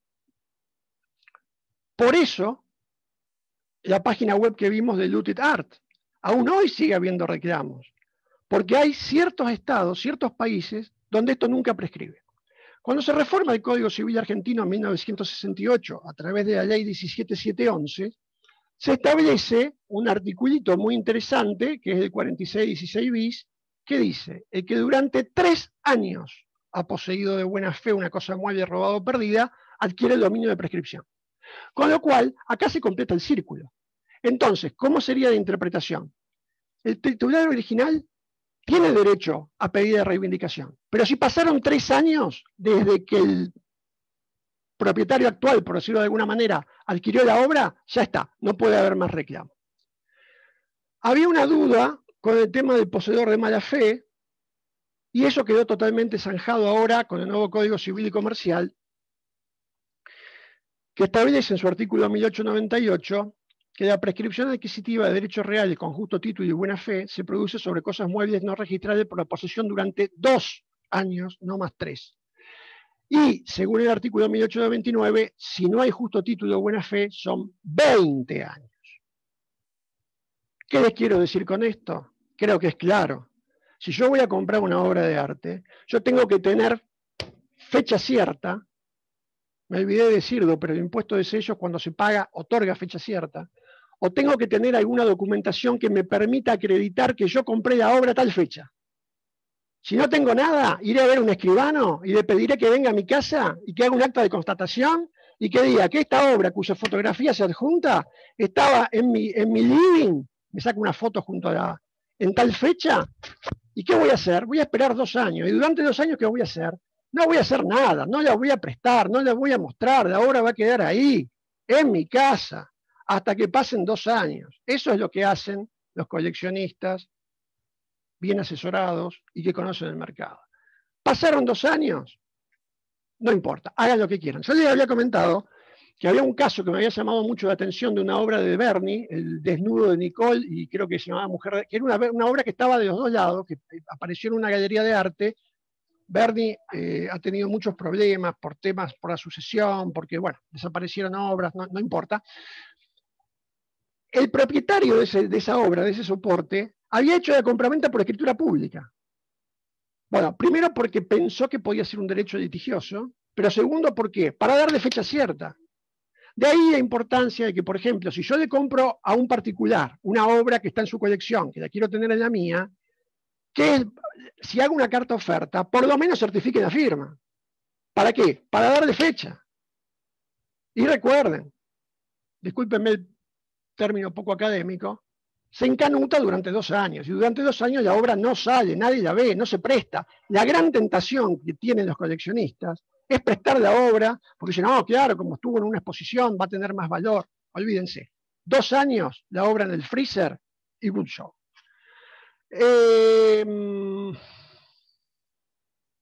Bueno, hay una convención a nivel internacional, está la convención de UNESCO de 1970, esta es muy importante, establece la obligación de los estados, esta ha sido ratificada prácticamente por todos los países del mundo, de devolver todo bien cultural robado o importado después de entrar en vigor, lógicamente. No se van a devolver los frisos del Partenón, ustedes entenderán a través de esta conferencia, pero bueno, y fíjense que acá aparece lo mismo que prevé nuestro Código Civil de Vélez de 1871, grande Vélez. El Estado requirente debe abonar una indemnización equitativa, dice acá, equitativa, a la persona que adquirió de buena fe o que sea poseedora legal de estos bienes. El pedido se hace por vía diplomática, También hay una convención dentro de los países de la OEA, de la Organización de Estados Americanos, que es la Convención de San Salvador de 1976, incorporada a la República Argentina mediante la ley que está mencionada ahí.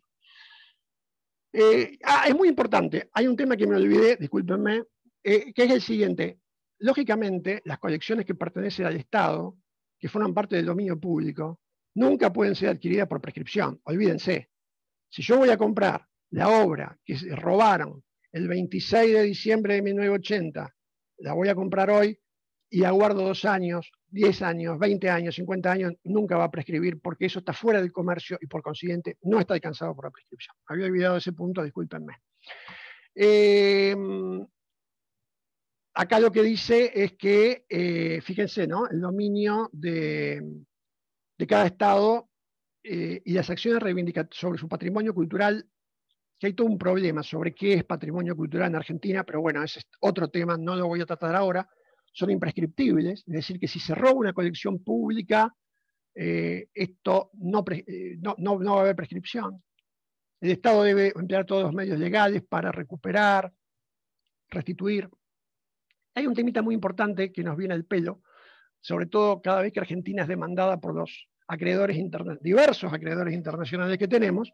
Los bienes en préstamo, fíjense el artículo 16 de la Convención de San Salvador, los bienes en préstamo a museos o exposiciones no pueden ser objeto de embargo de acciones judiciales públicas o privadas. Igual, de todas maneras, quédense tranquilas, cuando los acreedores de los bonos externos inician demanda, nada se presta por las dudas, no vaya a ser que algún juez americano no conozca o no quiera aplicar esta convención. Ya estamos terminando. Por último, hay una convención más reciente que es del año 1985, del UNIDROA. UNIDROA es una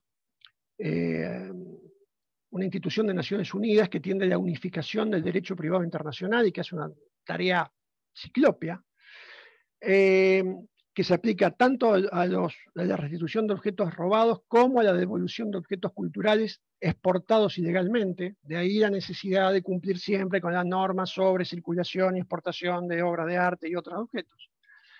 Voy a pasar rápido. Establece el mismo principio, y acá el tema de la prescripción me parece también muy interesante mencionarlo. Acá lo que dice es que la prescripción es algo parecido a nuestro código nuevo. Son 3 años para reclamar. O sea, el dueño original tiene 3 años para reclamar, salvo que hayan pasado 50 años desde el robo, o 75, da la opción de que cada país contratante diga si son 50 o 75.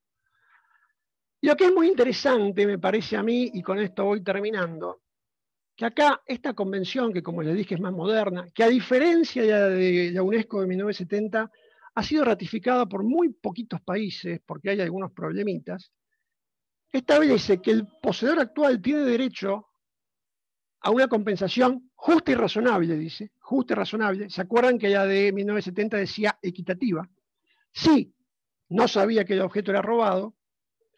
A ver, por ejemplo, yo compro una obra, ¿no es cierto? Y después viene un ciudadano francés a decir que esa obra en realidad se la habían robado a él. Como esto es internacional y aplica la convención, dejamos de lado el derecho argentino, que como ustedes recordarán eran 2 años desde que descubrí, y se aplica esto, con lo cual el poseedor, o sea, el que compró la obra, tiene derecho a ser indemnizado en la medida que no sabía que el objeto era robado y ejerció la debida diligencia. Esto es interesante. Fíjense que la ley argentina, la 27.522 que acabamos de ver, la debida diligencia está en cabeza del vendedor. Mientras que en esta convención del UNIDROA, la debida diligencia está en cabeza del comprador. Yo voy a ser considerado de buena fe si cuando compré la obra de arte, respeté o tuve en cuenta, digamos, o cumplí con la debida diligencia. ¿Qué significa esto? Está bueno que lo hagan los dos, el vendedor y el comprador. Acostumbrémonos a verificar en Interpol, a pedir cualquier tipo de documentación, catálogos ya sea de ventas anteriores o de exhibiciones anteriores. Todo esto es muy importante, recibos si hubo ventas anteriores, todo esto es muy importante para asegurarse que la compra sea una compra pura. Y acá lo que termina diciendo es, ¿qué es la debida diligencia? Dice la misma convención. Considerar todas las circunstancias de adquisición, precio pagado. Lógicamente, si yo voy a comprar un Monet que vale 10 millones de dólares en 100 mil dólares, algo debe tener. Consultar los registros. Fui activo, fui proactivo, fui a ver Interpol, fui a ver el registro del Art Loss Register, si es una obra cuya importancia lo justifica. ¿Qué información solicité? Cualquier tipo de consulta a entidad accesible, por ejemplo, el UTITAR, cualquier otro trámite que una persona razonable hubiera realizado. Con lo cual, si se presenta este caso, el Estado contratante, donde se encuentra la obra que fue robada en otro Estado, va a tener que tomar todas las medidas para que se devuelva. La segunda parte es para objetos culturales exportados ilegalmente. No tiene mucho que ver con nuestro tema, con lo cual, si les parece, doy por finalizada la charla. Discúlpenme que me pasé unos minutos. Estoy viendo en el chat que hay muchas preguntas. No sé si vamos a poder contestar todas, pero María, si vos me querés leer las preguntas que hayan ido llegando, vamos a tratar de responderlas y si no, se las responderemos en otro momento. Muchas gracias. Gracias, José. Sí, hay varias preguntas. A ver, Y agradecimientos también. Una consulta, ¿se puede renunciar contractualmente a la obligación de sanear que mencionó? No, Es decir, si el no, vendedor o comprador no se puede. no, no. Perfecto. A ver, una aclaración. Si la compraventa es onerosa, no se puede. Si se transfiere a título gratuito, no hay esa obligación no existe. Ajá. Pero cuando es una compraventa, no se puede, lamentablemente, no se puede renunciar, es una norma de orden público. Perfecto. Otra pregunta, ¿se pueden divulgar imágenes de obras de arte literarias, etcétera, que están disponibles en Internet? Por ejemplo, publicar en redes sociales obras de museos o galerías, aunque mencionemos las fuentes, artistas, y no tengamos una intención comercial, sino meramente divulgación. En los Estados Unidos existe toda una teoría de que se llama el fair use. Acá no tenemos muchas precisiones al respecto, yo creo que hay que ser sumamente cautelosos con ese tema. Hay, por supuesto, bancos de imágenes, como por ejemplo la imagen que nosotros usamos para la promoción de esta charla fue sacada de un banco de imagen que, por supuesto, permite su difusión. Pero el tema que tenemos es que si son obras, por ejemplo, que están en el dominio público y nosotros queremos hacer algún uso, va a quedar un poco a criterio de autoridad. Pero dominio público, que como yo les dije es pagante, y yo quiero hacer algún uso de eso, puedo llegar a tener un problema y puedo llegar a tener algún reclamo del Fondo Nacional de las Artes. Uno cree que porque las obras están en Internet se pueden reproducir libremente y no es así. Hay que tener muchísimo cuidado. Hay que tener mucho cuidado. Por ejemplo, en Francia, y esto me parece muy interesante, si en un programa de televisión muestran la cámara fija una obra, se considera que hay comunicación pública. Si hace un paneo, por ejemplo, bueno, estamos informando que va a haber una exposición. Si hace un paneo de las obras, está todo bien. Entonces va a depender también mucho de la autoridad. En Argentina no hay muchas precisiones. Hay casos, por ejemplo, yo no conozco ningún caso, pero ¿qué pasa cuando en los catálogos de venta de las casas de remate se reproduce obra? Teóricamente se debería tener, si la obra está en el dominio privado, autorización del artista o de los derechohabientes. Si está en el dominio público, habría que ir al Fondo Nacional de las Artes y pagar lo que corresponda. No se hace. Bueno, a ver, una cosa es el deber ser, otra cosa es el ser. Pero yo digo, seamos sumamente cautelosos, porque muchas veces por creer que está en Internet es libre, y muchas veces no es así. No sé si ha sido clara la respuesta, por ahí me fui para algún lado. También, sé qué pasa cuando se venden obras no declaradas. Bueno, esa pregunta, a ver, lógicamente las obras tienen que estar, deberían estar, el deber ser indica que deberían estar en la declaración de bienes personales, y recuerden que hasta el año 2018, desde 2015 a 2018, la FIP a los coleccionistas les había impuesto la obligación de hacer una declaración específica de obras de arte, además de la que estaba en la declaración de bienes personales, el último día hábil del mes de febrero. Esto quedó sin efecto. De hecho, mucha gente, cuando fue el sinceramiento fiscal, por no decir blanqueo, durante el gobierno anterior, ingresó las obras de arte que no tenía declaradas, pensando que si las tenía que exportar para vender, o sea, ¿qué puede llegar a pasar? Imaginen ustedes que yo tengo una obra de arte no declarada, pero que es una obra importante a nivel internacional, entonces la voy a vender en Christie's, porque en Christie's me van a pagar más que acá. Para venderla en Christie's voy a tener que o pedir un aviso, hacer un aviso de exportación si es un autor vivo fallecido hace 50 años, o una licencia de exportación. Con lo cual yo le estoy pidiendo a una autoridad oficial que me autorice, que me dé una licencia de exportación por una obra que no tenga declarada. Y después, no se olviden que si yo la vendo afuera, el Banco Central me va a pedir que ingrese en el digamos, que liquide e ingrese las divisas correspondientes, y me van a dar 2 pesitos resultantes de la liquidación de esas divisas en el mercado oficial de tipo de cambio oficial. Entonces hay que tener mucho cuidado con este tema. No se olviden que el año pasado hubo mucho ruido en el mercado cuando salieron obras. Bueno, a ver, fue un poco especial, por más de 800 millones de dólares, ¿no? De una reconocida que ni siquiera pasó bueno, no me voy a extender sobre ese tema. Lo que le quiero decir, sí, puede haber ruido por ese lado, porque tanto el Banco Central como la AFIP van a estar informados de esa venta. Entonces, si son obras por ahí de escaso valor, ok, bueno. Ahora, si son obras importantes, todo el mundo va a estar informado. Con lo cual, en esos casos siempre es mejor hacer las cosas bien, y por eso, insisto, mucha gente entró en el sinceramiento fiscal. Recuerden que se entraba el valor de adquisición, con lo cual el valor declarado muchas veces era muy chiquito. Si después lo vendo por 10 millones de dólares, tendré que pagar impuestos de ganancias. Esa es harina de otro costal. Siguiente pregunta. Juan, 2 preguntas más por aquí. A ver, ¿a partir de qué monto hay que declarar una obra? Bueno, creo que esa pregunta viene porque la obligación que había impuesto la AFIP era a partir de 10.000 pesos. Obras adquiridas por más de 10.000 pesos, adquiridas al origen. A ver, yo creo que si son obras de escaso valor, sinceramente me parece que no tiene ningún sentido declarar, o declarar en la A no va a tener ninguna incidencia en el pago de impuestos. Yo trataría de declarar la mayor cantidad posible en la medida que fuera necesario. Hay que ser prolijo con el tema, ¿no es cierto? Porque, a ver, no me quiero extender en este tema, pero ustedes siempre que tienen que tener presente que lo que se compra con fondos A habrá que declararlo, lo que se compra con fondos B no habrá que declararlo. Es decir, tampoco hay que declarar todo, hay que tener mucho cuidado con lo que se declara, porque si yo después no puedo justificar de dónde vienen los fondos para adquirir esa obra, bueno, voy a tener otro tipo de problema. Bueno, a ver, otra pregunta. ¿Qué pasó con la ley de libre circulación de obras de arte? Bueno, nos estamos yendo del tema de hoy, pero se la contesto.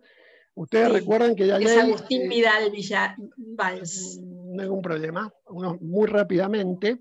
Lo que sucedió es que la ley, que es la 24.633 originariamente, fue modificada durante el gobierno anterior por un decreto, un decreto de necesidad de urgencia, y después el Congreso Nacional consideró que no había tal necesidad de urgencia, con lo cual dejó sin efecto ese decreto, pero dictó una nueva ley, y esa nueva ley, salvo 1 o 2 puntos menores, reincorpora en el sistema jurídico todo el procedimiento que estaba previsto en ese decreto que quedó sin efecto. Con lo cual, hoy por hoy, tenemos un sistema que yo creo que es bastante bueno, que es las obras de artistas vivos o fallecidos hasta hace 50 años salen a través de un aviso de exportación que se hace personalmente o a través de TAT, que es muy rápido, que es muy sencillo de hacer. Entren, exportación de obras de arte, y van a ver, Ministerio de Cultura, la verdad que no hay ningún problema. Esas obras, no, digamos, por más que sea una super obra, no se lo pueden parar. Recuerden que se pueden llevar hasta 12 obras en equipaje acompañado. Si son más de 12 obras van a tener que utilizar un despachante de aduana y no va a poder ser...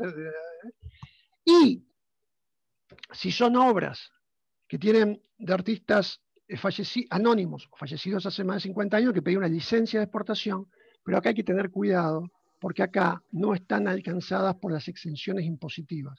Con lo cual, ahí ya van a tener que liquidar las retenciones, las famosas retenciones que restableció el gobierno anterior y que continúa. Ya es un poquito más complicado. Si es obra de artista vivo fallecido hasta 50 años, simplemente ustedes hacen un aviso de exportación muy sencillo y se la llevan sin ningún inconveniente y sin pagar impuestos. La licencia, hay que pagar la retención y hay que tener la licencia, hay que obtener esa licencia que, si fuera una obra muy importante, el Estado puede parar el procedimiento, puede comprarla directamente, o si no la quiere comprar, la publica en el boletín oficial y cualquier residente interesado la puede comprar. Hace un año salió a la venta un moneda de 80 millones de dólares, nadie lo compró, se terminó exportando, digamos, pero salió publicado en el boletín oficial. Insisto, no es el objeto de esta charla, pero bueno, espero que le haya servido la explicación que le di. Bueno, Juan, yo creo que hay, José, hay varias preguntas más, pero yo creo que... Si querés una o dos más, y si la audiencia... La primera pregunta, Dice, el caso del mural ortodoxo es un caso fronterizo con la destrucción de la obra, ya que si se la ocultó con otra obra totalmente, podríamos asimilarla a la destrucción de la obra en otro soporte, por ejemplo, bastidor. ¿Hay Sí, casos de discusión sobre destrucción total voluntaria de una obra? a ver, una de las defensas que utilizaron los abogados de la Iglesia Ortodoxa es decir que en realidad el mural estaba protegido porque el otro mural se había hecho arriba y que si se sacaba el mural que estaba arriba íbamos a reencontrar en perfecto estado de conservación el mural anterior. Por supuesto lo sacaron corriendo con ese argumento, ustedes saben que los abogados a veces somos bastante creativos, bueno, eso salió.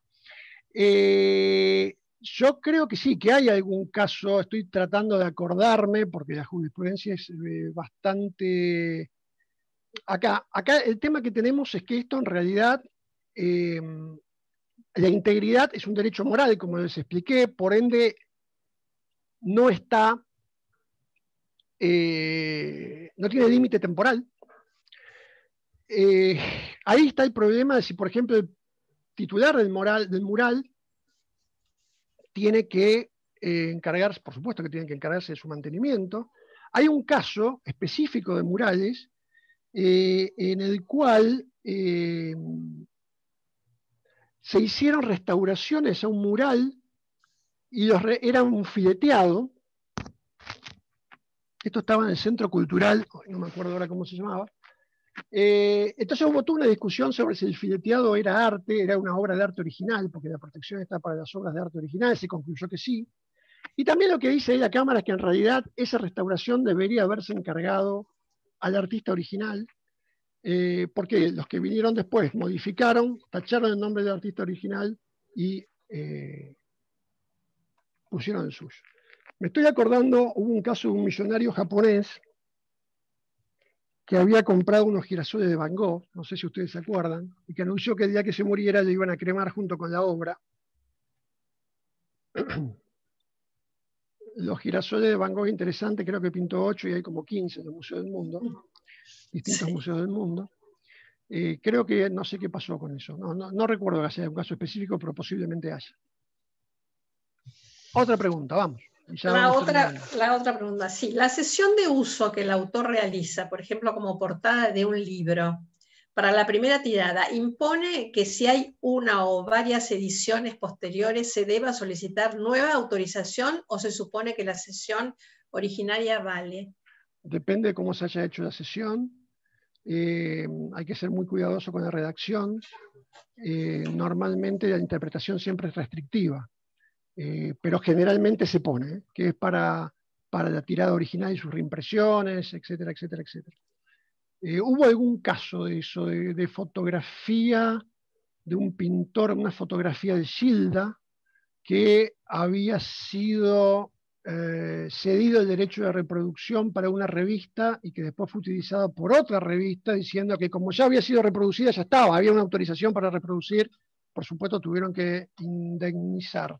Es un fallo relativamente reciente, si mal no recuerdo, del año 2016. Silvio Fabricant era el fotógrafo, un fotógrafo bastante conocido. Perfecto. La última entonces, ¿cómo se obtiene el certificado de autenticidad ahora con este tema de la pandemia? Uy, qué tema interesante. Es lo Digo, para mismo lo último. que pasa con el betting en las ferias, ¿no? O sea, las ferias virtuales han crecido y hay un problema de cómo ejercer la debida diligencia durante la pandemia. Bueno, ahora por suerte estamos en distanciamiento, con lo cual zafo de la pregunta, pero más allá de eso, sí, ha habido. Les comento, tengo conocimiento porque lo escuché, hubo 2 conferencias de la International Bar Association sobre estos temas recientemente, y justamente uno de los expositores europeos dijo que sorpresivamente, si bien algunos peritos estaban incómodos con la situación, habían otros que habían aceptado llevar a cabo las pericias, ya sea, digamos, en la medida de lo posible. Por supuesto, una pericia no puede ser o debería ser realizada sobre la obra original, se entiende, pero bueno, se ha sorteado de diferentes maneras, es una complicación, pero incluso muchas veces entiendo que algunos han dado certificado de autenticidad simplemente viendo fotografías. No es lo más aconsejable, posiblemente sea un tema controvertido, pero entiendo que es así. Bueno, Juan, José, creo vos que... me llamás Juan desde que me conociste, perdón. pero yo soy José. José, disculpa. No hay problema, no hay ningún problema. José, acá están preguntando si se puede obtener la información que pasaste. Sí, no hay ningún problema. Eso en todo son caso, derecho de autor, es tuyo. Así que vos sos el que decidís. no hay ningún inconveniente. En todo caso, acá está mi dirección de email, me la piden, se la mando con mucho gusto. Sí, si no la pasamos a través O te la de mando a los vos y la inscriptos, pidan a sí, vos. que han No hay ningún problema. participado. Perfecto. Bueno, José, muchísimas gracias. Muchas gracias a los participantes. Ha sido una charla súper interesante. No sé si alguien quiere decir algo, abrir el micrófono. Les agradezco sinceramente que me hayan dado la oportunidad de hacer esta charla. Espero que haya sido de utilidad. Por supuesto que en derecho 2 más 2 no son 4, las cosas, gracias a Dios, de hecho, están sujetas a diferentes interpretaciones. Bueno, yo he tratado de dar mi interpretación, pero bueno, también entiendo que es muy importante sincerar el mercado. Entiendo que es muy importante que quienes comercializan obras de arte entiendan que es muy importante, que todos nos podemos equivocar, que ha habido casos famosísimos de gente, por ejemplo, que ha dado, recuérdense de los casos, Alemania incluso, a Gehring le vendieron una obra de Vermeer que nunca existió y que había sido hecho por un famoso falsario, Van Meegeren, que terminó cuando cuando lo fueron a condenar porque había colaborado con los nazis, dijo, no, todas esas obras en realidad las hice yo. ¿Cómo las hizo usted? Y había, no sé, 20 peritos que estaban convencidos que eran obras originales y que fue la declaración del mismo falsificador. Entonces, les quiero decir, cualquiera se puede equivocar. Lo importante es garantizar a la gente, ya sean nuevos compradores, que bienvenidos sean, o incluso coleccionistas, si llega a haber un problema de estos, hay que sentarse, hay que hablar, eviten ir a la justicia, traten de llegar a un acuerdo razonable, ya saben cuáles son las normas jurídicas aplicables y todos para adelante. Yo, por mi parte, muchísimas gracias y espero que les haya sido de utilidad. Gracias a vos y a todos los participantes. Aplausos. Muchas gracias. Buenas tardes. Excelente. Muy bueno. Muy bien. Gracias. Gracias. Chao, chao. Gracias.